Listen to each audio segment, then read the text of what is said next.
Hello, Toonhounds. Oh, well, no, we're the Toonhounds. What am I talking about? Hello. They're very, like, sensually. Hello, Toonhounds. Hello, Toon fans. Welcome to Toonhounds, your fortnightly foray into all things animated. I am Rich Masters. With me, as always, is the other Katanagi twin to my Katanagi twin, Spivsy. Hello. I can't remember what the names are. Hello. Zeph and Bingo. No. They're really Western names for Japanese twins. Ken and Dwayne, is it something like that? I think it's It's Dwayne. it's something like that. Ken and Tao. Ken and Tao. Talman. Talman. Wow. Dwayne was wrong, but Talman. That popular name. Talman. I can't remember what it is. One was definitely called Ken. Yeah. One is definitely Ken, yeah. We'll find out soon enough.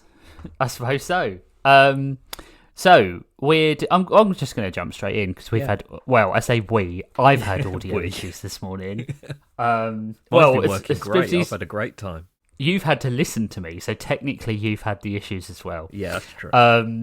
We're going to jump straight into our last half of the series of Scott Pilgrim Takes Off. We've got episodes 5, 6, 7, and 8 to do. So the first one. 7, 8. Yeah, my root tootin' baby. That's a Steps reference for anyone who doesn't know. Who wouldn't know the Steps reference? Everyone knows Steps. I'm not. Not in America, surely. I don't know. Do you think they had like a Steps moment in America? They did. I know they did with X Club 7. Did they? Yeah, I'm sure they did. Fucking weirdos. Imagine importing that and being popular with that. It's like trying to import Ebola from DR Congo. So the first episode we're going to be talking about today is Lights, Camera, Sparks. Probably one of the best episodes of the season. I loved it. Yeah, I know you said last time funny. That you didn't really want there to be another episode set in Hollywood. In Toronto Wood. Yeah. And when you said it, I thought, no, you want there to be another episode in Toronto Wood because this is a really good episode. It was really fun. I think the last episode, this episode, and probably The World versus Scott Pilgrim are the best episodes of the show. Yeah, definitely. I agree. Yeah. But yeah, this one's all about Envy and Todd. And the breakup of their relationship. I fucking love every episode Young Neil is in. I have a new thing I love about him. Yeah, same. I love his. He's just such an idiot. It's his Cronenberg for President T-shirt that I love in this episode. Like, he probably doesn't even know who Cronenberg is. No, he absolutely doesn't. He's one of these people that, you know, they're a writer now because they've written one thing and they go out and get loads of stuff that are about writers. Yeah. But yeah, Envy and Todd's relationship breaks down when Todd falls in love with Wallace. Essentially. The catalyst to that relationship is so funny that Todd and Envy just can't keep their hands off each other, and it's completely like it's putting the brakes on the production of the film, so they have to do something about it to stop them from being together. Yeah, because they have all he's got to do is come in as Scott and touch Ramona delicately on the back in a chaste way, and they just, you know, get progressively more physical with every take, which is really good. And then they just get Wallace to come in. I love that Wallace says he'd rather be paid to be himself than Wallace Wells for free. It's like, what do you mean you'd rather? You still have to do that. But yeah, after the all bad takes, Wallace convinces Edgar Wrong to film things differently, and then Todd and Wallace kiss. Yeah. I don't really get where that came from. It doesn't make any sense for the film. He says, kiss like your lives depend on it. But while this is happening, Stephen and Knives are writing new songs for Sex Bomb for the movie. Yeah.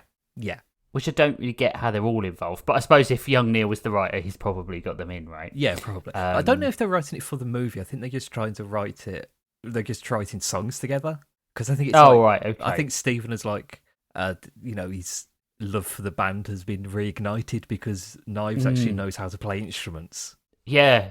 I love that later on in the series when she plays the piano and I can't remember her name, Alison Peel's character, Kim, is like, how long have you been playing this one? More than 4 hours? Kim's voice is much better in these 4 episodes. Yeah, do you think? I hadn't really noticed the difference. No, I think she's much more like how she was in the original film. Yeah. Rather than trying to do an impression of how she was. Yeah, or it could be. It's weird. It almost seems like she tried too hard in those first 4 episodes. I mean, I doubt they filmed these chronologically, but maybe she just got used to doing the character. Or maybe there was some she was doing with other people and some she was doing on her own. Yeah. That could also be, because that, you get a flatter performance if you're recording on your own, as we know from filming TTOS, where we all did flat performances. Speak for yourself. Yeah, sure.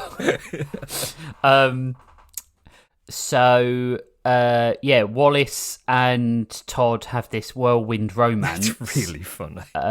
It's really funny. Yeah. But they break up. And Todd is like completely enamoured. Like he saw sparks. Yeah. Well, he has a tattoo. He's got a Wallace tattoo. And it's only been 3 days. Yeah. And he breaks up with Envy and she storms off. Yeah. And then but we find out previously in the episode that Ramona is now working at Toronto Wood as Envy Adams' stunt double, which is very confusing because stunt Ramona. She's the real Ramona, who is playing the stunt double for the character Ramona, who is being played by Scott's ex-girlfriend. And it's even confusing the cast, which I thought was funny. Because they're like, do you mean the character Ramona or the stunt double Ramona? Then what happens? Then Envy goes to see Wallace, doesn't she? Yeah, she finds out about the whirlwind romance, and she storms in while he's having an interview and challenges him to a fight. And also storms into Ramona's interview to get her to fight because she's a stunt double. Yeah. So she shouldn't have to do her own fighting. And she fights Wallace Wells's all 4 stunt doubles at the same time, including the one who was originally Straight Wallace. The fight scene's really good in this one. It's one of the best fight scenes. And it's broken up by the fact that Wallace starts insulting his stunt doubles and and being really personal, making personal comments, and they all cry and run away. Yeah. Because they're sick of his verbal abuse.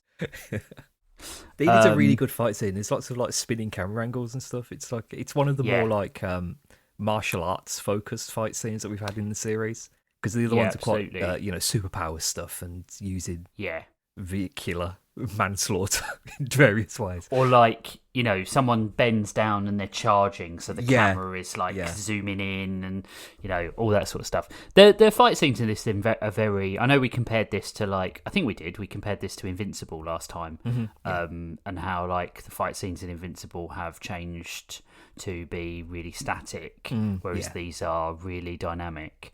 But these are fun. These are fun really fight fun scenes. Yeah. I don't think Invincible, you want to watch. I don't think Invincible would be able to do dynamic fight scenes of this caliber, of this nature, really, because of the art style. It wouldn't fit the art style. Fit. Like this, because this is like a sketchy, comic booky style. They can very easily change how it looks, stylistically. But absolutely, they've got a more rigid baseline for what they have to do in Invincible. I think it's like when you see online, I fixed the fight scene in Invincible, and all they did was add shade into the character. I think you know nothing about composition or how to map out a fight scene. I mean, and the thing is, there should be more shaders in Invincible. That's not debate, but just doing that in a fight scene doesn't change the the sort of choreography and the filming of said scene. Yeah. They're trying to get out a series once per year to keep the momentum up. It's not going to be the best animation in the world. Of course not, no. Like I saw one where they'd it was somebody saying that they'd fixed how it looked and put shading on, and it was really deep black shading. But there was a sun in the background, and the sun was completely in the wrong place for where the shaded was. It's so you've done that, but you haven't thought about what you're doing in the least. I wonder if they actually did it, or if they just did an AI shader. Probably, because that's massively popular as well, isn't it? Yeah. Correcting people's artwork with AI. Yeah, It's fucking ridiculous. But yeah, so they after the fight, Envy and Ramona ask Todd if he was the one who did the vegan portal that kidnapped Scott, and he didn't, because Envy says he's not good enough to do that level of portal. And it's better than anything he's ever made. And then Matthew Patel arrives and fires everyone from the film and decides that he wants to put on a musical instead. And then, it's so weird. He fires everyone from the film because he doesn't like the script saying that he's a loser. Yes, yeah. Then it's Knives and Stephen convinced him to do the musical in the next episode. He was just shutting the movie down. But I love when he shows up. Of course he was. Yeah. When he shows up in his helicopter and he does that backflip twist with his hands in his pockets and land on the top of the helicopter. It's so unnecessary. He's so He's extra. very very extra. So, and then what happens? Robot 1. Robot 01 is just there, and he when Ramona talks to Matthew about if he was the one who did it, and he's clearly not. And he says that he's the head of G-Man Media now, and she finds out that he's with Julie now. That Gideon is with Julie, that his name's Gordon. So she goes off to find them instead. It's a great episode. It's really fun. It's a really fun episode. There's lots of silly little moments in it. Todd pointing out all of the places where he made out with Wallace in his trailer. Yeah. We made out here. This was the first place I made out with Wallace. I also title card art from Mega Man. Yeah. One of the Weird Al Yankovic. Oh yeah, Weird Al's in this one. Yeah. He does some of the narration, but also Nelson Franklin, who Nelson Franklin is. He was one of the friends. Como. Yeah, Como. Yeah, he's the one who at the party. He tells Scott who Ramona is at the party. Yeah. He plays. If you've seen New Girl, if anyone's seen New Girl, which is a very funny show, he plays Jess's boyfriend. Who is also turns out to be her cousin. They don't realise it, and it's a really funny episode. Very, very good. What else? Apparently, the reason young Neil was wearing a T-shirt that reads Cronenberg for president is because Ben David Grabinski, who's a co-showrunner and the co-showrunner with comic creator Brian Lee O'Malley, always includes references to David Cronenberg in his work. Oh, that's fun. So, but it's good having that reference because he's such a dick. He's such an idiot, young Neil.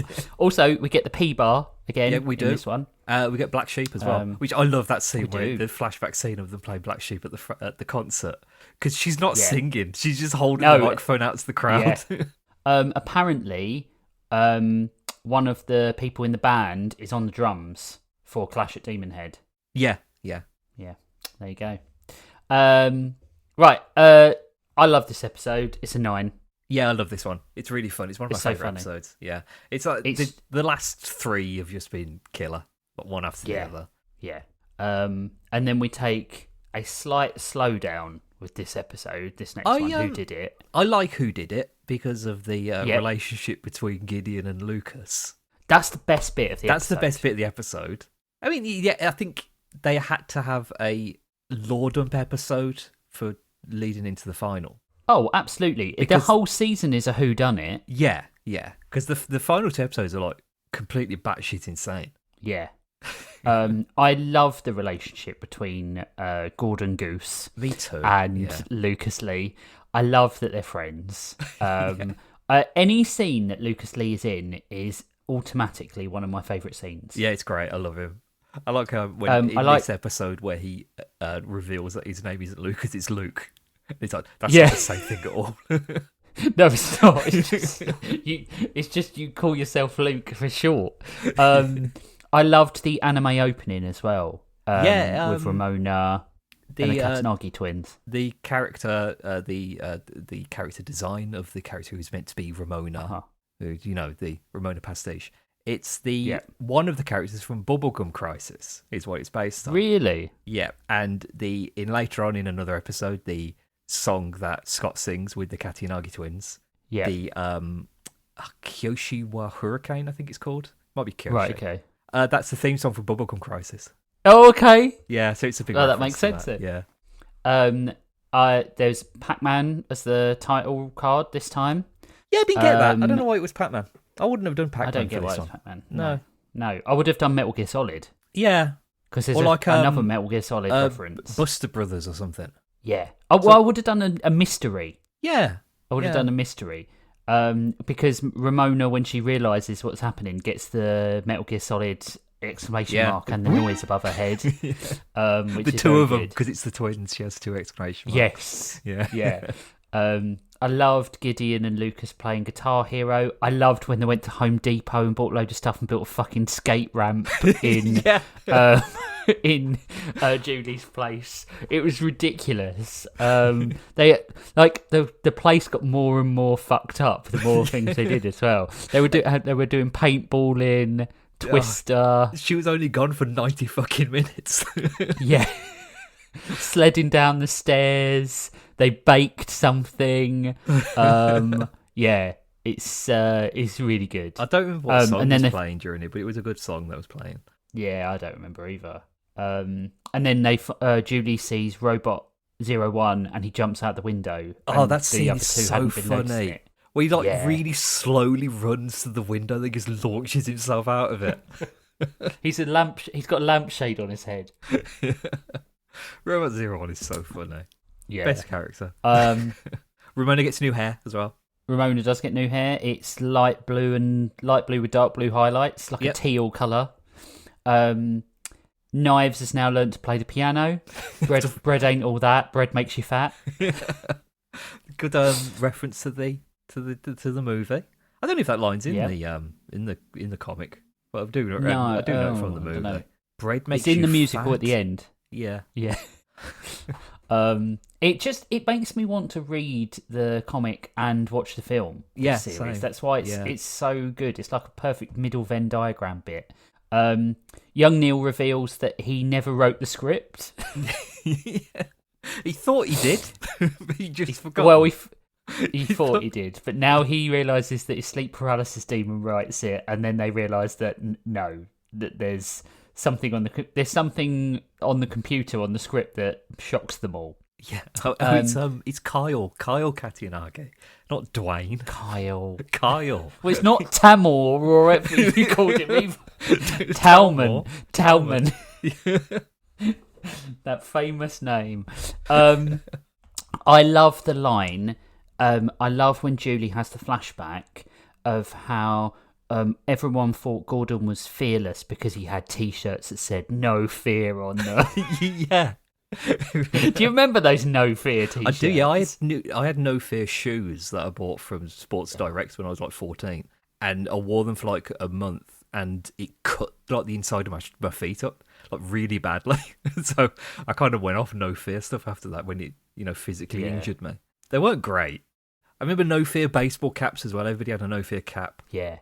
I saw lots of people wearing those sleeveless like basketball jerseys with No Fear on them, and the people that I saw wearing them instantly turned me off of any brand, any brand like that. Yeah. It was the jock version of a werewolf shirt. Yeah, wearing a 3 wolf shirt. Yeah. Yeah. So what then happens? They're in the coffee shop. Julie is being Julie and being rude to everyone.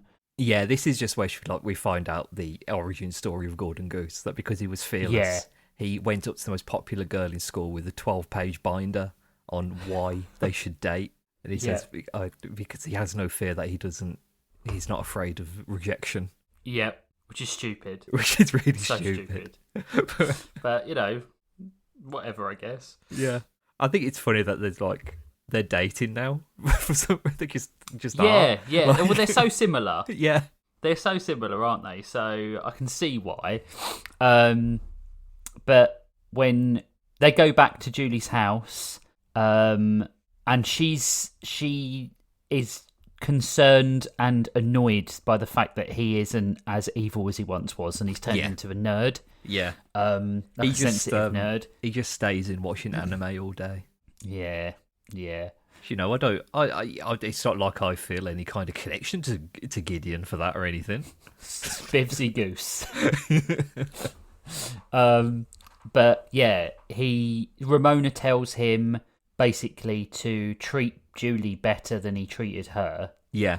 And then Lucas tells Ramona that Robot 01 must have been built by the twins. Yeah, because he's the special little guy. Yeah, special little guy.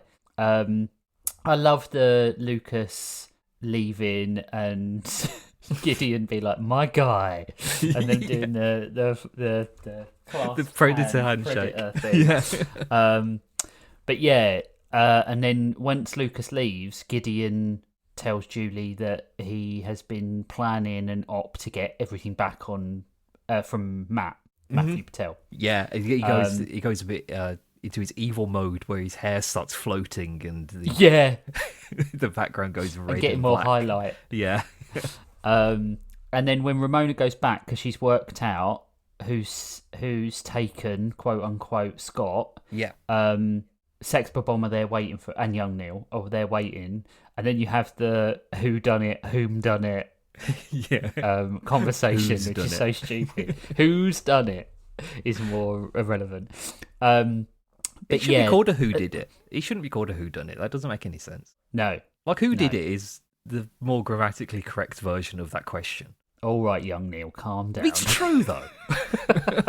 I know that Alistair Beckett King did a murder mystery thing on his YouTube channel that was called a Who Did It. Right. So it does make sense. It makes more sense. I wonder, where was the term coined, do you think? I thought like the 30s or the 20s or something. It's got to be like an Agatha Christie's, Pulp Fiction sort of thing, hasn't it? Coined in the 1930s just to describe plot-driven murder mysteries. Donald Gordon, a book reviewer for the News of Books. Oh. Reference Gordon. Yeah, that's why he's called Gordon Goose. Put that on the wiki. Edgar Allan Poe's 1841 story, The Murders in Rue Morgue, was credited as the earliest modern whodunit. The earliest modern whodunit. What an What's oxymoron. That mean? What would be the... I mean, I suppose, like, Castle of Otranto would be an earlier whodunit, because there is a mystery to who's killing people in that one. I hate Murders in Rue Morgue. It's so stupid. The dumbest Toonhounds ending. is the earliest today Toon podcast. Yeah, that's what we should put on the the latest earliest modern Toon.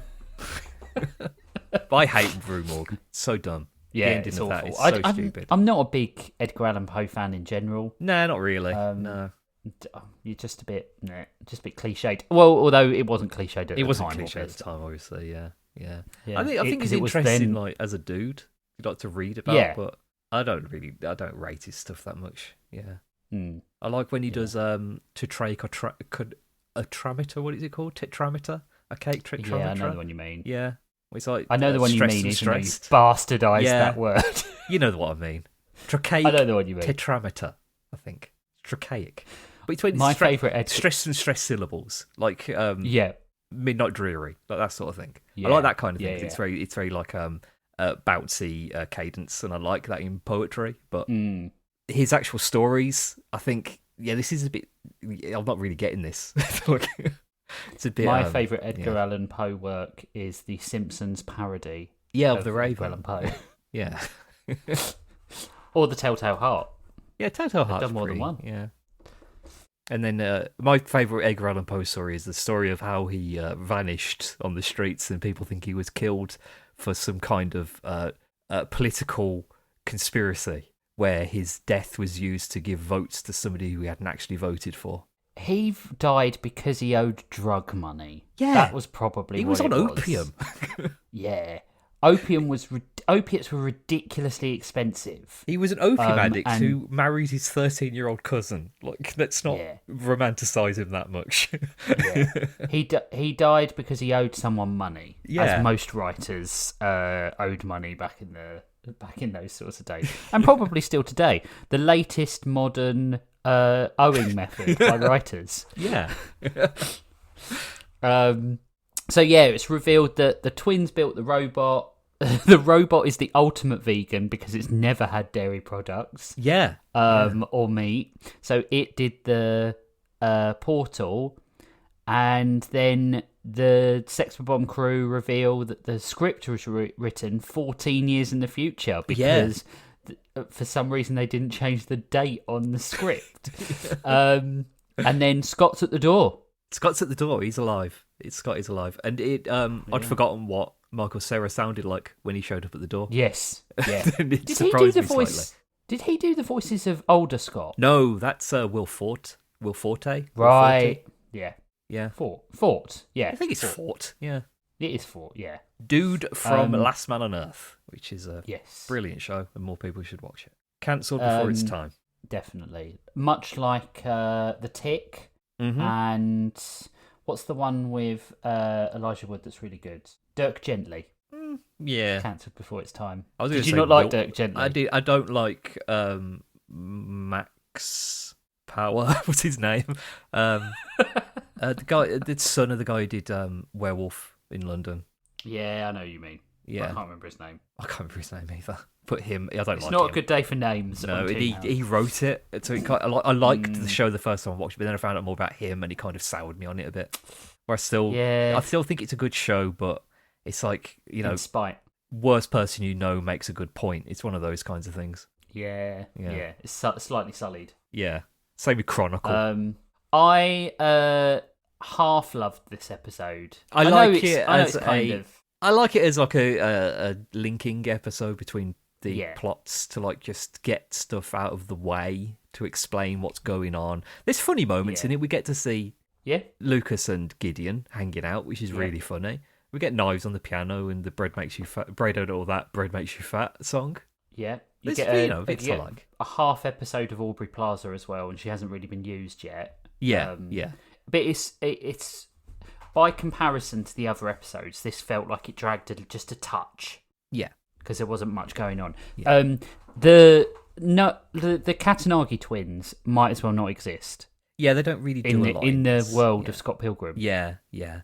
No I one wish knows they what had to do done a with bit them. more with them. They could have done a bit more Yeah. with the robot and stuff, but Yeah. yeah. Like, we don't really get a scene between Ramona and the twins. Like, she gets some kind of, you know, closure with everybody else, but she doesn't with them. Yeah. She does get closure with everyone else. The closure of the Katanagi twins is they don't want to fight because they know that Scott and them are friends in the future. Yeah, which I quite like. Yeah. Yeah. Yeah. But so she's like, the Katinagi twins is like the most apparent that Ramona was in the wrong, I think. Yeah, absolutely. Although I feel this show does a lot to, we talked about this last time, the show does a lot to paint them as the architects of their own problems. Yeah, yeah. And interestingly, the first thing that Scott does when he comes back is apologise to Knives. Yeah, I liked that. Yeah, because Yeah. of his experiences with old Scott. Yeah. Realises what kind of person he's turning into. Yeah, and he doesn't like it, Yeah. which is good. Although I like old Scott, and I like old Scott. Yeah, even older Scott. I think they're both really good characters. He's only 47. Yeah. Old Scott is 37. And I was Yeah. like, Oh, damn. man. I'd be old rich. So, yeah, this episode is where Scott's been. To Scott, to Pilgrim. Oh, we didn't give the last one a rating. I think Eight, it's like a 7. 8? Yeah, 7 or an 8. Yeah, 7. I liked 7.5. Let's split the difference. I like Lucas saying that he could only get a job voice in animated series. Yeah. I'm strictly live action. Yeah, it was really good. And she says maybe you should change your outlook if you want to be happy. I think that's really nice. He's my favourite character in this. Yeah, same. Yeah, I feel He's like he's got really good. the most well-rounded, fall out of grace. Like he's yeah. And I think as well, he changes, but he doesn't change. He changes his outlook rather than who he is. Yeah. Which is far more realistic. Like, he doesn't need the trappings anymore. He just wants to be happy. But he's not going to change who he is. He's still a whatever guy. Yeah. And when Julie says it to him, he smiles. Yeah. And when Kim says it later on in the coffee shop, he smiles like, oh, whatever. Yeah. I recognise it in other people now. That's going to happen between Lucas Lee and Kim Pines. Yeah, absolutely. I thought he was going to get with Scott's sister, Anna Kendrick. Yeah. Can't remember her name. She's not important. Stacey. Stacey. I thought she would have a bigger part in this show. Yeah, I did as well. Yeah. Maybe she couldn't record a lot of lines. I don't really remember her that much from the movie. I think no. In my mind, she's kind of just amalgamated with Julie. Yeah, there isn't the need for both of those characters. Yeah, because I sometimes forget, like when I'm watching the movie, that Julie isn't his sister. Yeah, she's just somebody they know. Because it would make more sense. Yeah, why she hates him so much. Yeah. There are a lot of characters in this. There are. So Scott lands in the future. With at the beginning of this episode, he had a really cool fight scene in like the time portal. Yeah, that's really good. Really cool. It's really good. It reminds me of Thor Ragnarok a little bit. Yeah. The whole fighting Hela through the Rainbow Road.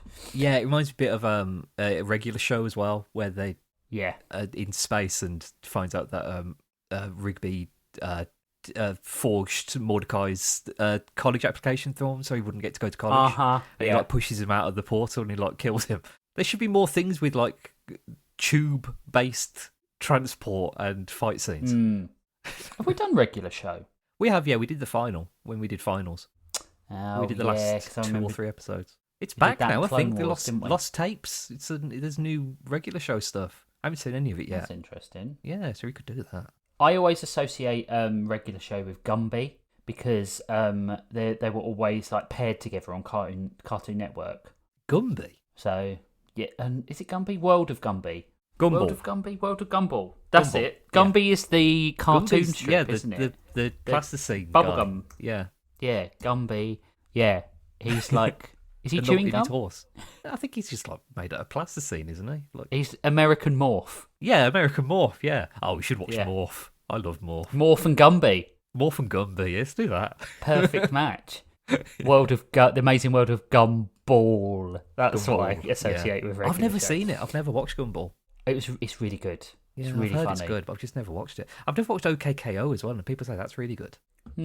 Perhaps we should do that. We should watch Gumball and OKKO as things that Spivsy has never seen collection. Yeah. That would be a big collection. Just devote 5 minutes to every cartoon you've never seen, and then we'd never have to do Toon Hands again. Just that's it. I like that. I like that Scott naturally assumes that old Scott owns the mansion. Oh, yeah, of course, yeah. That they arrive in, and I like that Scott assumes that he lost the fight, and that's why old Scott is bitter. But it's because he won the fight that he doesn't want. It's a good reversal of what you'd expect. Yeah. I like that old Scott is wearing the exact same clothes as he was 14 years ago. To show that he's really not moved on in any way. Still wearing the X-Men jacket. Yeah. I like that he can finally grow a beard, and he's happy with that. The VR chamber with the Virtual Boy is great. Yeah, Love it. Loved that.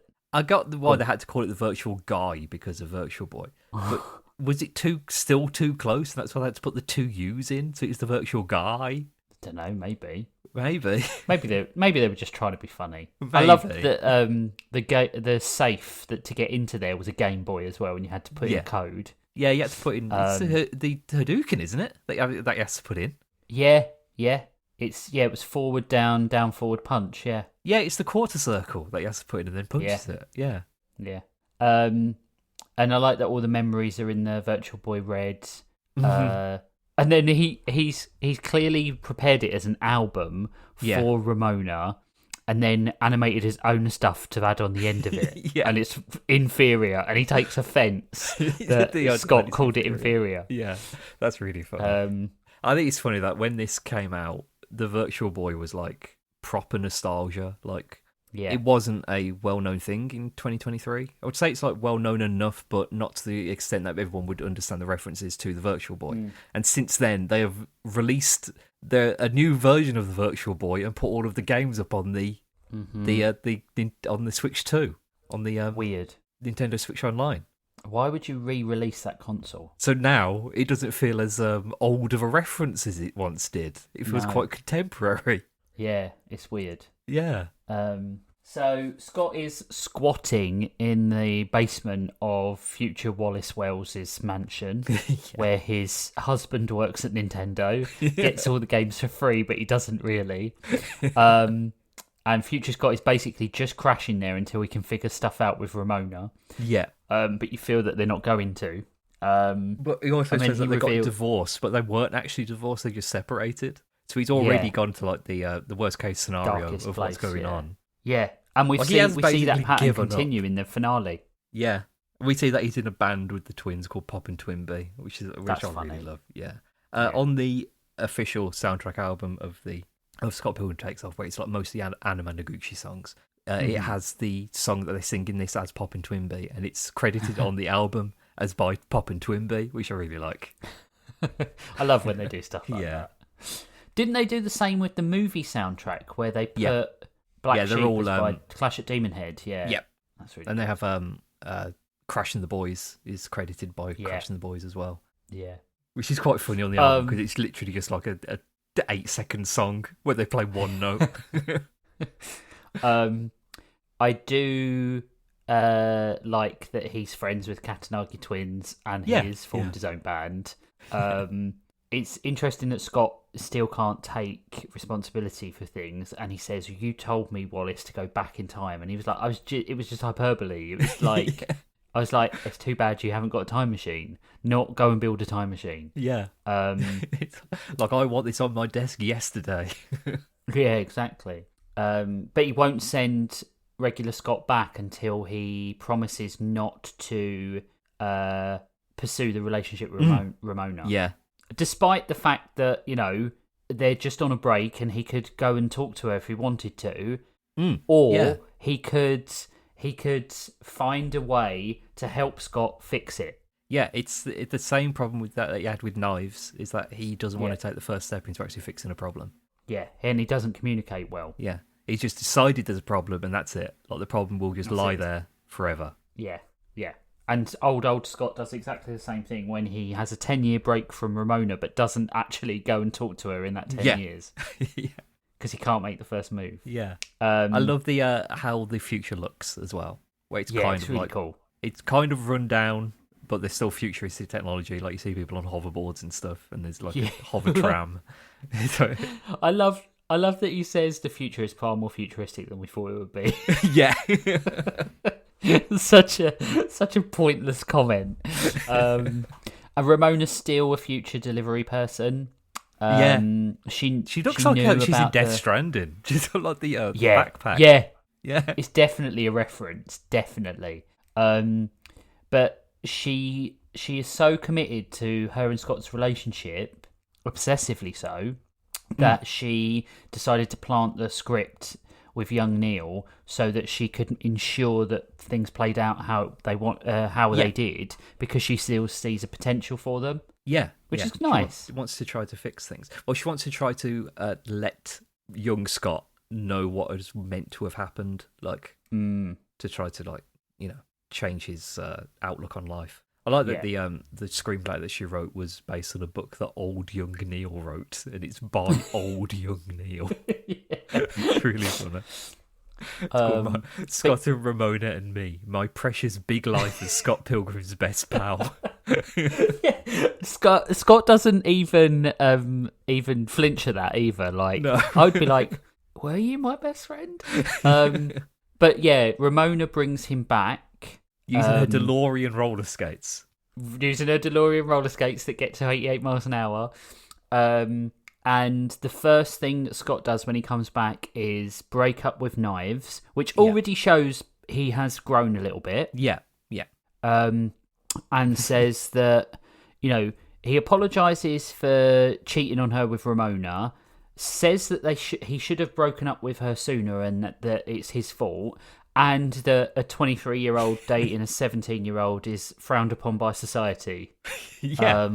Which it is. And is wrong. Yeah. And yeah. And no, says that she's glad he's alive, but was also glad that he was dead because it gave her time. Yes. Yeah. Yeah. And that's right. Yeah. I like that Ramona and Ramona take photos together. Yeah. They look so awkward together. Yeah. But there is a secret. There's a force field that stops Scott and Ramona kissing. And they have to figure out what's happening. But they need. Well, Ramona thinks that he still needs to defeat the evil X's in order to get over this. Yeah. But yeah, actually, they don't realise that it's like a literal force field. They think it's like an emotional force field. Yes. They think it's just something in their head. But luckily, all the evil X's will be at Scott Pilgrim's Precious Little Musical. Yeah. And then that's the end of the episode. Yeah, that was. I really like this one. We didn't mention the Knives and Stephen going to see Matthew Patel at We G-Man didn't. Media, where we see a clip of Matthew's one-man show that he did in college, which I really loved. Matthew Patel's one of the best characters in this He's series. great. His voice acting is just fantastic. Like, he's playing the character from the movie. Yeah, he's very good. I would give this a 8. This episode. Yeah, I like this episode. It's really fun. It's what it gets. It's batshit insane enough for how it goes in the finale. Like, it's a really good escalation from this into the next one. Absolutely. Just got the last episode and some regular pod admin to do. Hopefully Podmin. read all your regular listening to your multitude of emails you will have sent us. At least 5, right? So let's talk about the last episode of the series, The World versus Scott Pilgrim, which is a very, very good episode. I wanted this one to be like when Netflix does 45-minute finales, do like an hour and a half or something. But it's not, unfortunately. Yeah.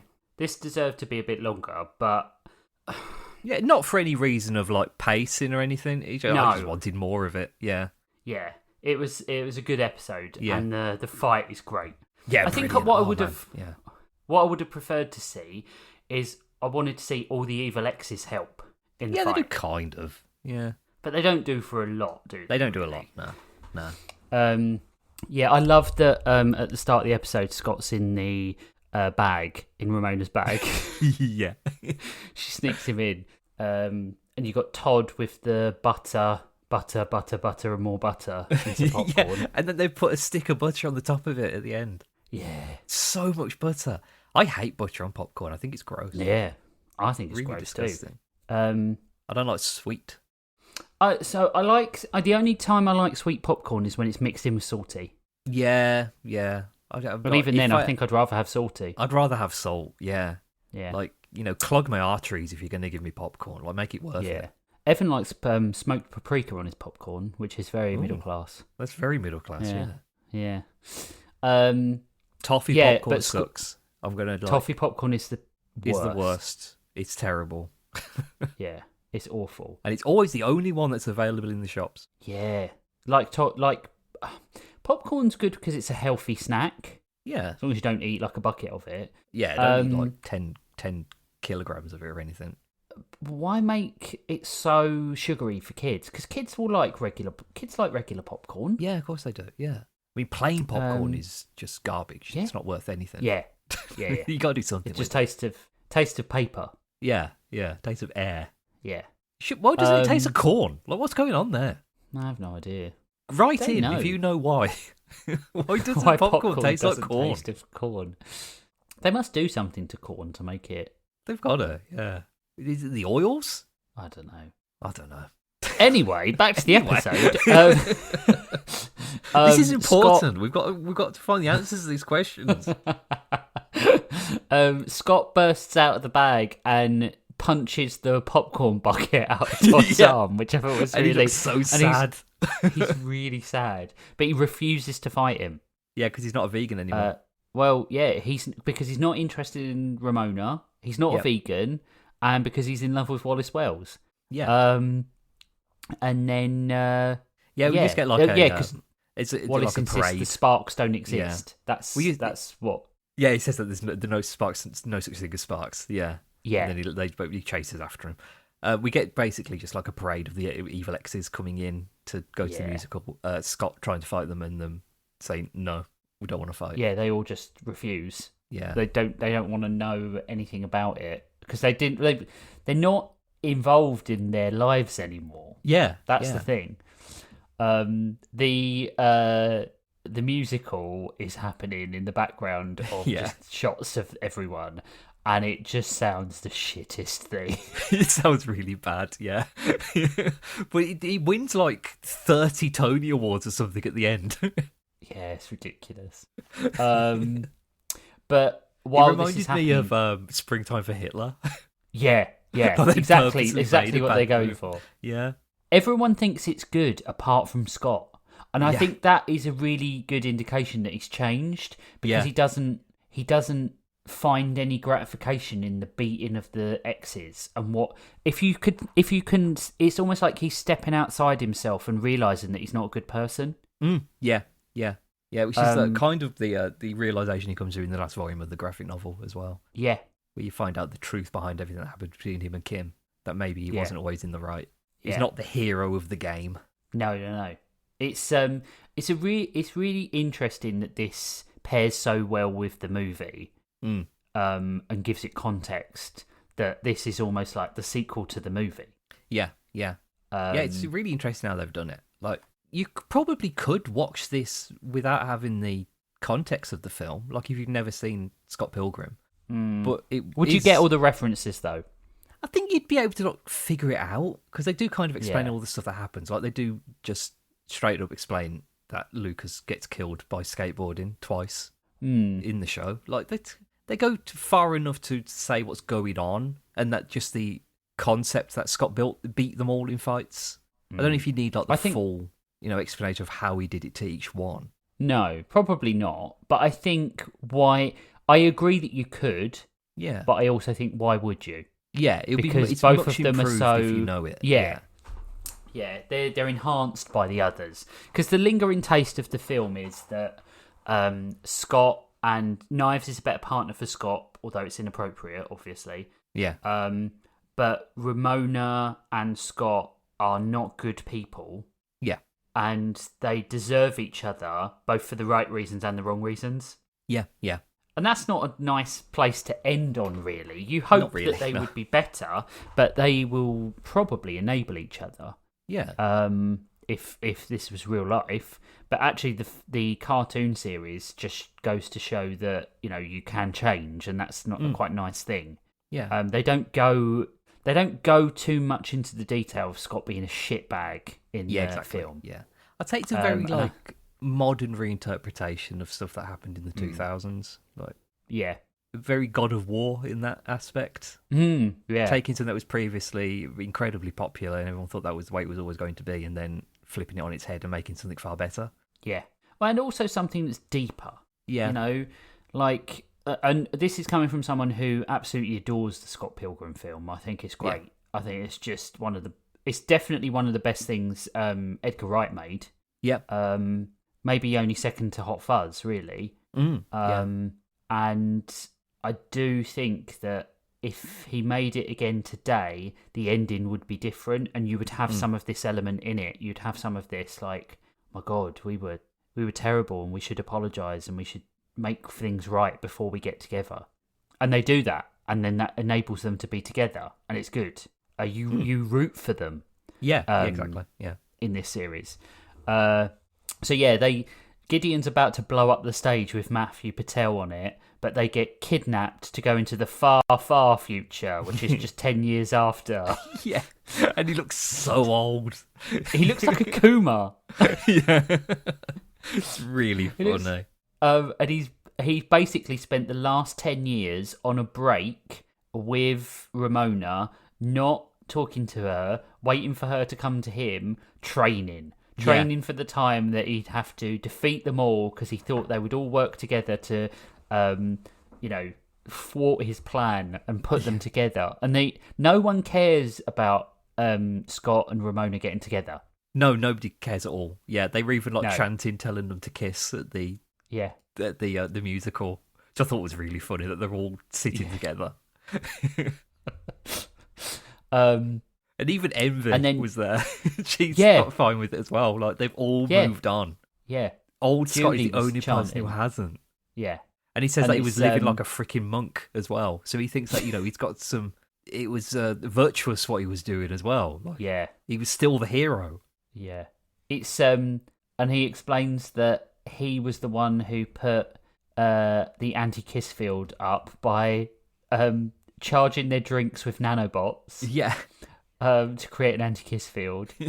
And then they basically just have a really big, really cool fight. I love that Ramona's hammer is +10 against elders. Yeah, that's really fun. That was really fun. That was cool, though, when she did that spin and then hit him with it to dodge the attack. Yeah, and then he headbutts the hammer to bits. Yeah, a bit of a Thor thing going on there. It was really cool, though. Yeah, it felt like that. Very I like that they all get video game upgrades as well. Yes, yeah. They all pixelated video game weaponry from Ramona's subspace bag, and like you get. Was it music from the game? I think so. Yeah, I thought it was. Yeah. I didn't check or do any research because why would we? No. I like that Todd's weapon is a bit of broccoli. Yeah. To get his powers back. But yeah, they all fight, but then get sent back. I don't know why they get sent back. Do they get? Oh, yeah. It's he releases the energy blast, doesn't he? Yes. Sends them back, apart from Ramona and Scott, and then old Ramona shows up. Yeah, even older Ramona. Don't ask how old she is. Yeah, but she says like, "Why didn't you just come and talk to me about this sort of stuff? Like, I still loved you."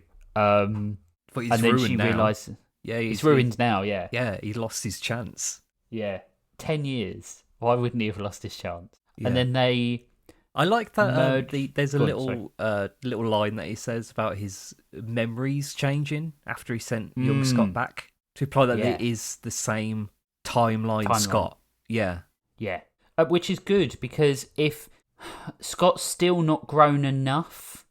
He has grown enough by the end when he realises that the battle they have to do with their older selves, and Ramona does fight, quote unquote, because she has to confront herself about the fact that every time she is loved by something, she runs away from it, or skates away from it. And it's great. It's great. It's a great episode. I can't really say much more about it. They send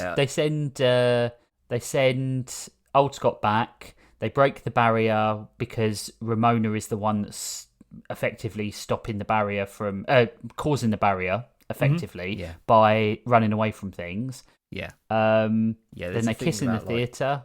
That Ramona and future Ramona become Super Ramona. Ramona, like Sonic the Hedgehog, Sonic the Hedgehog 3. Sonic the Hedgehog 3. Which is that the Ramonas have to.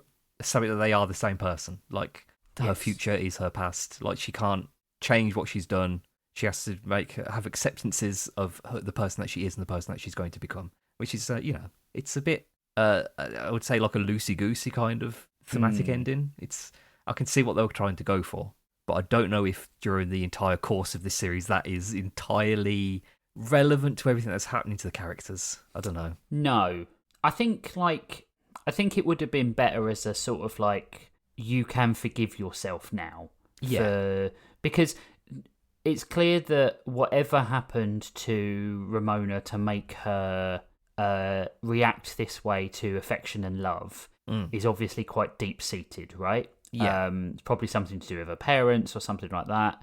I feel like that would have been a more cathartic ending, to be like, you can allow yourself to love. You're not going to poison everyone. And look, things are already changing. And there's this other person who also does not love in the right way. And they are forgiving themselves. And you can, if you want to, you can have this and work together and be better people. Yeah. Rather than, the other way. I don't mind it that way, though. It works well with the film, but I think it comes out of nowhere a bit. Yeah. Especially when you've got this stuff like, all the problems with old Scott. I think it kind of muddies what the metaphor is meant to be. Yeah. Because Scott definitely doesn't want to have any kind of, acceptance of that person he's going to become. No. I think, the whole out-of-body experience of seeing yourself and understanding what pain you're causing other people is quite a powerful message. Yeah. And it does get slightly too... It both slightly muddies and also gets slightly too focused. But yeah, it's still great. It's still a great episode. It's cool when she turns into Super Ramona. It's really brilliant, really cool. Brilliant special effects and stuff. Yeah. And they do finally kiss. They don't have to do anything with the nanobots. They just have to break through them. It's just that I think the thing that was stopping Ramona from doing it was herself. Yeah. So really, she was right when she thought that it was an emotional barrier. Yeah. It was just not the one that they thought. They tried to fight their way out of it instead of accept their way out of it. It was good. Good ending. I enjoyed it. Yeah. And I like all the wrap-ups, like Envy working in the studio, Sex Bomb being better, Holly and Kim going for coffee, Lucas is working at the coffee shop. Yeah. Ramona's a stunt double. Ramona's a stunt double. Wallace falls in love in Paris. I like that. Gideon and Matt make up. And they all evil laugh together, which was funny. Yeah. And then Ramona dyes her hair again. Mm-hmm. However, when she washes all the dye out in the shower, she is naturally that blonde colour anyway. Yeah. No, she bleaches her hair. I don't think that's a natural colour. Right, okay. Well, it makes sense, because it's not Mary Elizabeth Winstead's natural colour, I imagine, either. Platinum blonde. And then there's an after-credit scene where they're sitting in the evil lair, Gideon and Julie, and Gideon sort of implies that he's going to be evil again. Yeah, I love that. Yeah. They're so toxic together. Yeah. Good for them. Yeah, so the episode's title font is modelled after Clash at Demon Head, a game that Spivsy and I have not played. No. I thought it was Bart Simpson versus the World, because it does kind of look kind of look like that. NES adjacent is the closest thing I could say about it. It could be like 1,000 different things that are on the NES. Yeah. There's a lot of references in this one. Like the Mortal Kombat theme is played. The references to the Cornetto trilogy, like the Off the Chain reference. Yeah. Super Ramona is obviously a Sonic reference. You've got the Force Choke. How did older Scott learn how to do that? I don't know. Just gone down a dark path. AK field is apparently a reference to the AT field from Neon Genesis Evangelion. Yeah. Older Scott being like Evil Ryu from Street Fighter. Yeah. It's just a great episode, this one. This one's another 9 for me. It's really good. I love this one. Yeah. It's brilliant ending. Great way to end the series. Yeah. Like, they don't need to make another one. If they did make another one, cool, but they don't need to. I always think, like, know when you're done with the story. Game is the sequel to this. Yeah, absolutely. But, like, things like Spaced and things, I always think, like, would it have been better if they had done another series? No, it's perfect the way it is. It's like perfectly encapsulated. This is a really good middle ground between series and comic, but it's also a really good companion piece to both of those things. Probably more so the movie. I would say so, yeah. Yeah. But, like, if you love the movie, and if you don't, I don't know what's wrong with you, but if you love the movie, you will love this as well. Because it's got all the best bits of the movie and all the best bits of the comic. I'm glad that I told you to watch this. Yeah, it's good. I didn't think I was going to enjoy it as much as I did. Yeah. Because I'm a big fan of the movie. Like, a huge fan of the movie. And I was worried that it was going to undo some of the things I loved about the movie. Yeah. But it doesn't. It just refines them and makes them the bits I didn't like about the movie better. Yeah. What are we Excellent. doing next episode? Oh, wasn't it Mitchell versus the Machines and the Good Robot? The Wild Robot. Wild Robot, not the Good Robot. It's not good. It is a good robot. We can't make that sweeping comment. I don't know. I assume it's Sweeping that. It's that now. generalizations. Yeah. It might not be a good robot. Yeah. I think that is what we're doing. All right. Well, let's do that next then. Cool. All right. Robots. So put that in your calendars, everyone, for 2 weeks' time. Yeah. Do we have any emails? All those 5 emails that we talked about before. We have got 2 emails from one person. Ah, is it from V? No, it's from Is Really Donut. Oh. And he says, actually, it is mouse year now. Sorry, I don't make the rules. We're not having mouse month. It is now mouse year. Oh, I'll explain. Israeli Donut is a massive Yacht Club Games fan, we all should be, and has been talking about Mina the Hollower for a really long time. So that's why it's mouse year. Mouse year. God, can you imagine if we had to do mouse year? I think we would eventually run out of mouse cartoons. I think I would grow very tired of doing Toonhounds. Yeah, I think I'd get tired of mice, definitely. Yeah. Hello to you hounds. Top of the Hello. order, I have to give you a hard time for glazing over the part of my email after bringing up Ghost in the Shell. I praise Motoko Kusanagi for being a beautiful bi queen and a badass. If this is ignored during Pride Month, I will now have no other recourse than to fire you both and take over the podcast. Yes, I agree with your sentiment wholeheartedly. Is that glazing enough for you? I don't know. It is Pride Month. If you want to support Pride Month, please donate to some Pride charities. The Trevor Project is a really good one. But basically, yeah, on a long enough timeline, we're all gay anyway. So let's just go to that future together. I will. I'll plug a completely different show. On the 27th of June, go to the Drawfee Twitch channel where they're doing their Trans Rigs Pride stream.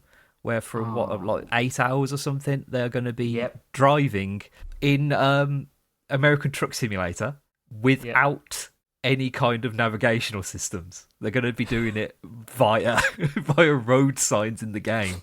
So they're probably going to be doing it for 14 hours. It's going to take them forever. Yeah. So go there, watch that, and donate to that. It's all going to the Trans Lifeline.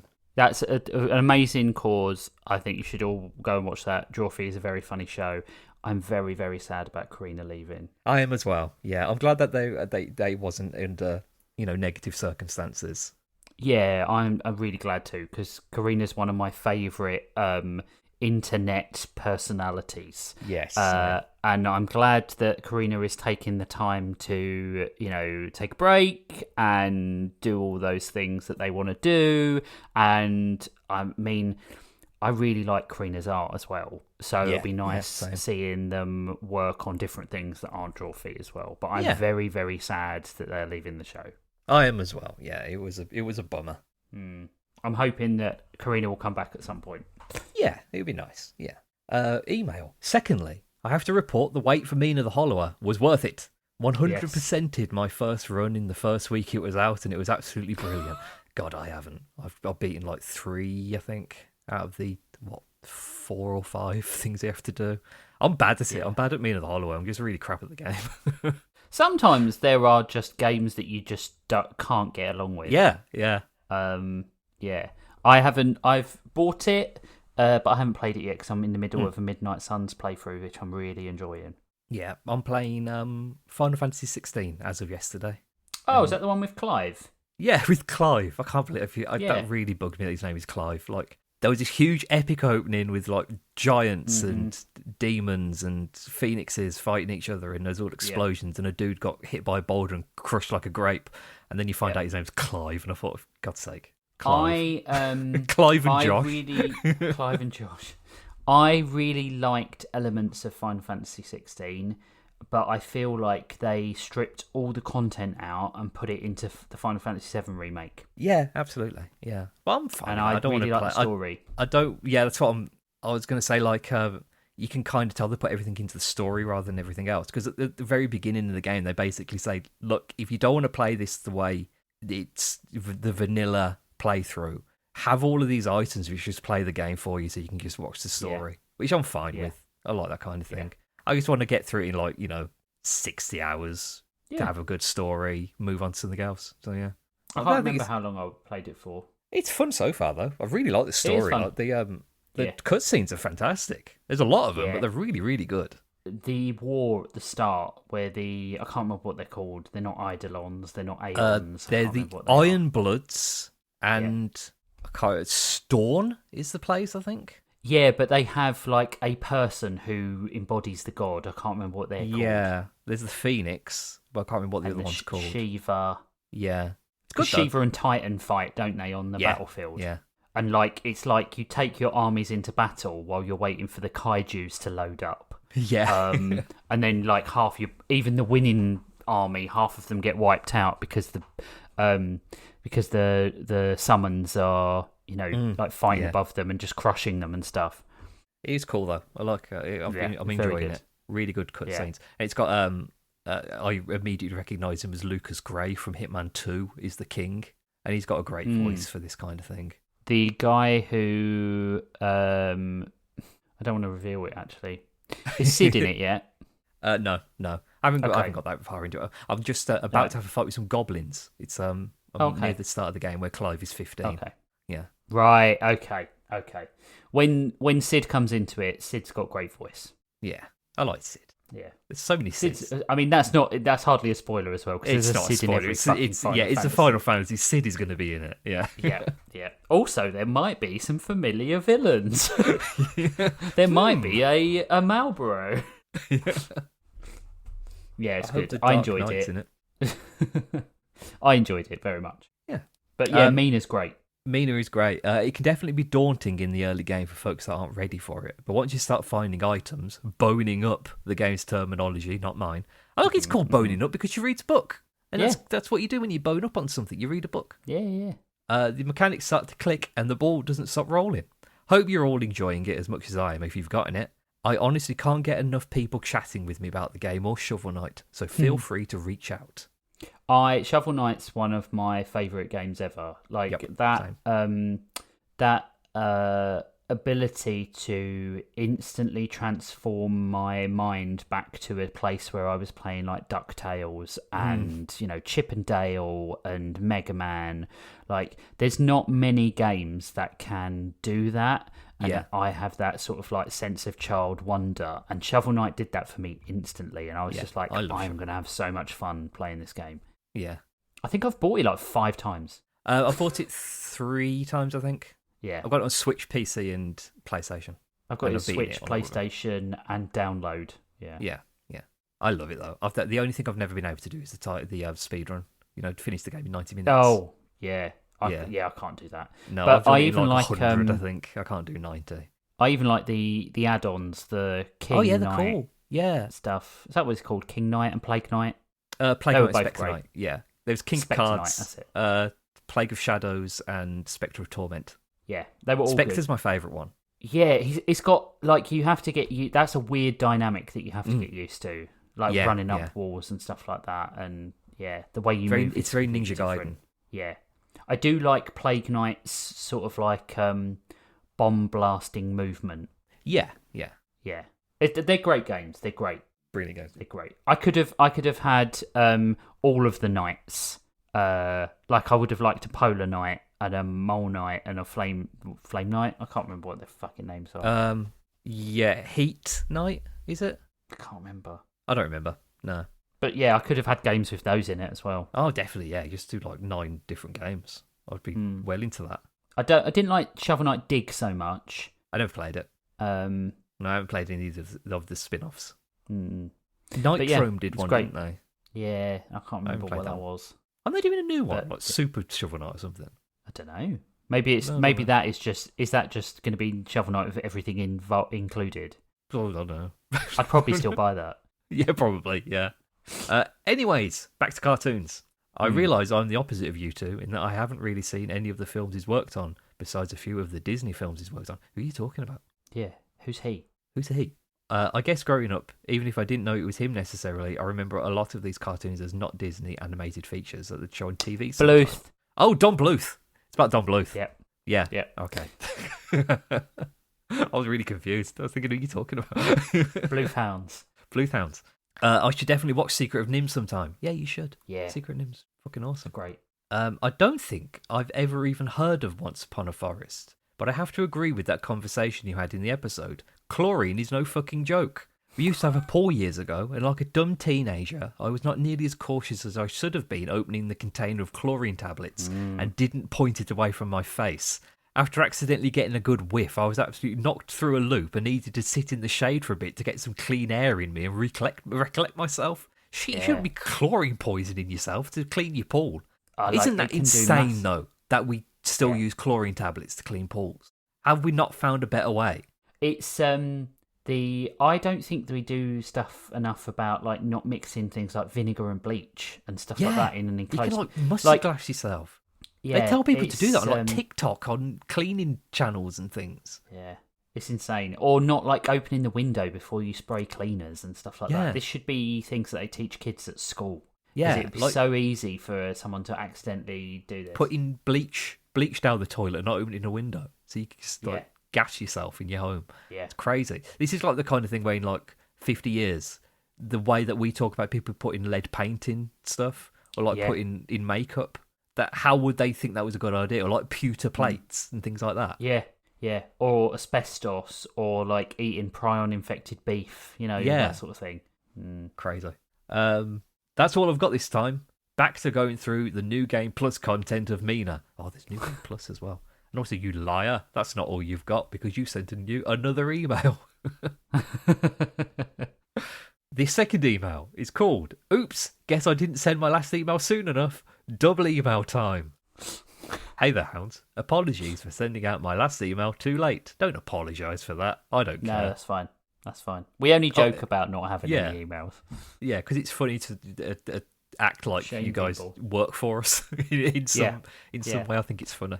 I've been busy balancing having functional tech and moving around my current living situation in the house, and the exhaustion of having to close my department alone for the past month or so. Needless to say, it is a fucking mess. Yeah, I'm sure. Donut hasn't been able to listen to Storylords a lot, and that's how I know that they're busy, because normally I get a comment like instantly after the episode has been released telling me what they thought of it. Scott Pilgrim is one of those things I've never really looked into, despite seeing so many people like it. I'm surprised all of the video game nerdy type stuff around it is so well received. I feel like it's easy to do that kind of thing extremely wrong. Yeah. Yes. Yeah. But I will say that Scott Pilgrim is the exception to that does that stuff incredibly right. And doesn't... It feels like steeped in the world. Like stuff like the P-bar and the use of Zelda music and stuff like that. It is so fleeting that it is just kind of like almost there, like birdsong. Yeah, it's not like, look at this, look at this, look at the references, look at this, look at this. It's just kind of... It's integrated into the world naturally. Yeah. When people try and get too cute with stuff like that, people tend to what? When people try and get too cute with stuff like that, people tend to away from it for being cringy. But I guess it's well done. Really, all my experience with it is tiny little snippets of the film, panels from the graphic novel, and GIFs that V likes to use. Maybe I should change that. By the sounds of the last episode, I should watch the film first, right? Yes, I would. I'd watch the film. I'd get over the fact that Michael Cera is slightly obnoxious because it's a great film. Yeah. Just go into it with an acceptance that you'll have to like Michael Cera. Yeah, to some degree. Yeah, to some degree. He's the hero that's also slightly villainous, but no one is completely pure in that, apart from Knives Chow. Yeah, exactly. And even she tries to stab people with a knife. So. Yes, exactly. A large knife. It's a very large knife. Also, in regards to Spivsy's thoughts on Mina last episode, I don't want to say skill issue, but yeah. I don't know. It can be a tough game. I'm fully aware it's a skill issue. Well, also, so there are certain games. So, I hate most FromSoft games, but I really got on with Elden Ring. Yeah. But I know that you didn't. I didn't, no. No. But I really got on with it and was addicted to it, but I don't know why. And I think some days you can just pick up a game, and how your body chemistry is how you'll feel about that game. Yeah, exactly. Yeah. I picked up Elden Ring on the right day because I don't normally like games like that. Yeah, I don't like Souls-likes 99% No, of the time. me neither. I hate them. I think they're stupid, and I think like the false bravado of like, oh, I've defeated as FromSoft. I don't give a shit. Like I did it without summons. Well, you made it harder for yourself. Yeah. That bugs me as well, though, when people are like, oh, FromSoft games aren't that hard. Just use the summons. Like, that's still hard. Like, yeah, exactly. If you have the right build, you can get through it, but you shouldn't. You should be able to use any build you want and get through it. Yeah. Also, there is no one's going to be like waiting for you after you die, being like, well done, no summons. Well done, you beat. Like, you beat FromSoft games. But did you beat Castlevania? Sorry, you're gonna have to go to hell then. Yeah, that's what gets you into heaven. You have to beat Dracula in Castlevania. Yep. It's like Last Starfighter. Castlevania was like it was a test. God made it. Like if you beat Ninja Gaiden, all 3 Ninja Gaidens on the NES, then you replace God. Yeah. You get to sit on the throne. Yeah. Yep. New Game Plus has been beating my ass, but then again, I'm using a mode of play I didn't play with in my initial run to challenge myself, so that's to be expected. Experimentation is your friend. Right, but this was one of the other things I was going to say. When you love a game, that's when you get the most enjoyment out of doing it. So like God of War, when I did God of War and God of War mode, I loved every moment of it, even the bits where I had to like fight the Valkyrie Queen 60 times, right? Yeah. And I was like, I'm going to get there eventually, and I'm going to really, really enjoy this, and I did. Playing Call of Duty Modern Warfare on insane mode and having to do that fight on the plane, I was doing that because I was chasing an achievement and I didn't enjoy it. Yeah. I didn't enjoy the game, so I don't see why I thought 100% in it was going to be a good option for me. Like I enjoyed playing through the new Digimon Time Stranger game on like standard or whatever it was called. And there is an achievement to beat the game on the hardest difficulty, which is like Mega Plus, where pretty much everything can kill you. Even like the rookie Digimon at the very start of the game can kill you. Like you need to really, really optimize your team to be able to get through it. Right. And I did it, and I absolutely loved it because I really, really enjoyed that game. But if I'd gone into the game and immediately started playing on Mega Plus, I would never have gotten through it. Like I would have hated it. No. Yeah. I think you get more out of a game's harder mode, if you like the game. Yeah, definitely. If you are testing yourself and being like, I'm going to get 100% on every game, then that's the way that leads to charity fraud, unfortunately. So if that's not a lesson for you, I don't know what is. Yeah. There's some games that I'd really love playing on hard mode. Like I feel like they're like Arkham Knight on Nightmare is brilliant. Oh yeah, it's great. Great fun. Without like, but you're learning the pattern of the enemies. So when they will attack, that game is so great. It's so great game. I don't know why people didn't like it. I mean, I do hate the Cloudburster boss fight. Oh, that is bullshit. Yeah, the one with Arkham Knight. Yeah, that chases sucks. You so ridiculously. Yeah, but the rest of the game's brilliant. Great stuff. Yeah, video games are cool. I like video games. Yeah, I do too. There's a new Assassin's Creed coming out next month. Looking forward to that. Mm-hmm. Yeah, there's lots of good games coming out. Yeah, there's a whole ton of good games coming out. Like, I don't even know where to start. I've still got Sons, Lego Batman, and something else waiting. Oh, I've still got to finish Cosmic Invasion. Like, those 3 games I only bought within the last month, and some of them have been out absolutely fucking ages. Yeah, I've put loads of stuff on my wish list on the PlayStation. Yeah. So this is what I've got on my wish list at the moment. Wolf Among Us 2. So it looks brilliant. Wolf Among Us Remastered, coming out in December. Looks great. Yep. Kali Yuga, the one about the Indian gods and stuff like that. Yep. I've already bought this. I don't know why it's still on my watch list, but they're making a PS5 version of Kingdom Hearts 1 to 3. I've already bought it. Wild Blue Skies, that one that looks like Star Fox. Right. Yep. Galactic Racer looks brilliant. Looks so much fun. Alien Isolation 2 Can't wait for that one. I loved Yes, Alien Isolation. The new Castlevania game coming out in October. And it's Yep. cheap as well. It's like £15. It's crazy. Yep. Komori, the one with the yokai, fighting the yokai Yep. in Japan. Stuntman Hollywood, that looks really fun. Yep. The Dave the Diver spin-off, Bancho the Chef, that looks really great. Yeah, that does look good. Dynasty Warriors 3 Complete Edition, looks fantastic. That does look good. There's You've so got, many games. God of War, the new God of War. Yeah, new God of War. Although I'm not one who's like, it's Kratos or nothing. No, I don't of course understand. not. I don't understand why they've done this. I would have preferred a Kratos game, but I will still play it, and I've not made any. I think the story is. I don't think the story that they've made for this has just been like, oh, let's do something. Like, I feel like it is going to directly tie into stuff that happens in God of War and Ragnarok, because there's always been that mystery of who blew the horn. Yeah, like we never found that so out you in the think game. it might happen parallel? Yeah, I think it's going to be a parallel story, and I think it's going to be Faye who blew the horn. But I'm looking forward to just seeing the other gods who are there. Like, yeah, I don't know what they're from. Like, it's the afterlife of the gods. Like, the ones that we see in the trailer were from Aztec myth and Egyptian. Yep. So it'd be interesting to see what else we get. Because like, there's got to be somebody who's like in charge of their version of hell. So is it going to be Zeus? Is it going to be Ares? Is it going to be Hades? I think it'd be really cool to see what happens in it. I'm looking forward to it. I've got on my wish list First Light, which you are playing at the moment. Yeah, it's great. Loved it. Wolverine. The remaster of Halo, which I think looks really good. Black Flag. Yeah. I have got the new Silent Hill game. Lost Hills or something. I'm finally going to get around to playing Cyberpunk. Cyberpunk is really good now. Like, yeah, great that's what fun. people kept telling me. Yeah, you'll enjoy it. Yeah. Rayman Legends Retold. Yeah, that looks coming fun. out. Yeah. The Ocarina of Time remake. Really want to play that again. Onimusha looks great. Onimusha does look great. Yeah. Lost World as well, the one that survival horror game about the dinosaurs. It looks like getting lost in Jurassic Park. That looks really fun. And there's a new Ace Combat as well. That looks great. Yeah.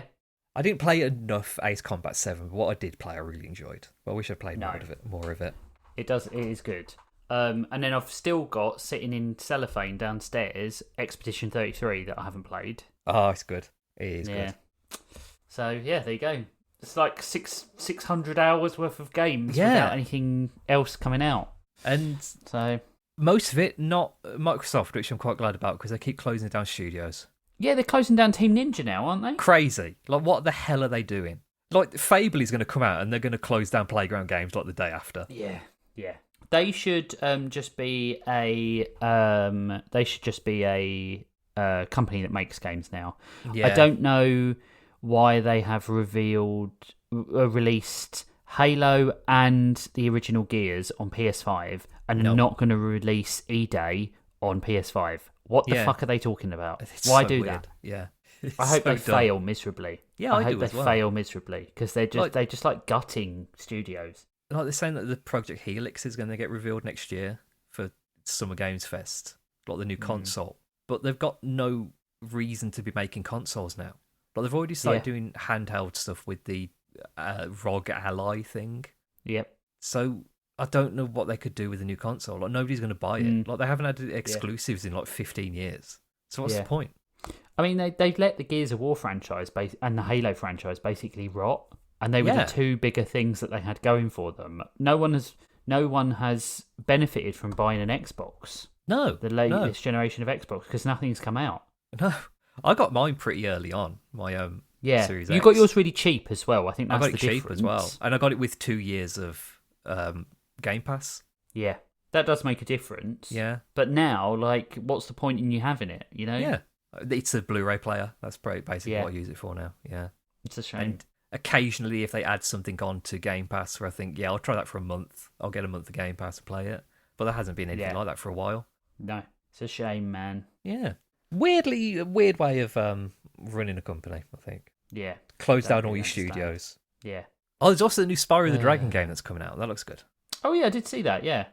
I'm glad that Toys for Bob is getting let out of the Call of Duty mines. Because after they made the Reignited trilogy, they got put on Call of Duty Warframe, Hammer, whatever it was called, Warzone. Yeah. And forced to work on that. Crazy. I don't know how they're still making those games. No, I don't either. I don't know anyone who plays them. I don't either. It's like FIFA. I don't know anybody who plays them, and they're not the most popular games that have ever been made. Yeah. Who are these people playing them? Who are these normies of playing FIFA games? They're not smooth brains. They're not the ones listening to our show. Let's just say that. Yeah, definitely. Video games are cool though. I like video games. I like games. I like movies. I like games. And I like cartoons. If you like cartoons, head to patreon.com/toonhounds, where for as little as $1 a month, you get to see early access to episodes and hear our sister show, Daredevil in the Details, where we have a new episode of that coming out very soon on the last four episodes of... Three episodes of and Daredevil Born Again Season 2. And a special little treat at the end. Yeah. So thank you for doing that. Run, don't walk to patreon.com/2now. Run, don't get in your little toy clown car and be a cartoon. So next time on to... Oh, that was really nice that you did that. Thank you, because then I didn't have to. I saw the segue. I just took it by the horns. It's good. If you want to send an email, send it to toonhounds@gmail.com. We love receiving emails. We end up spending a little time, and we can pad the show with it as well if we've got not a lot of content, which sometimes does happen. You get to join Discord as well if you support us on Patreon. But next time, on Toonhound, we're going to be doing robots. So we're going to be doing the undetermined behavioured robot, who is wild, the wild robot, and Mitchell versus the Machines, which, if you've been a long time viewer of the show, you know that we both like quite a lot. So it'll be interesting to talk about that. I don't know why we've never done it. Never got around to it, I suppose. No, yeah. We were waiting for the right theme to come along. We were. Thank you all for listening. As always, thank you, Donut, for the emails. I hope you enjoyed the episode. As always, take care of yourselves, take care of each other. Punch a Nazi. Yep, please do. It's funny. Bye.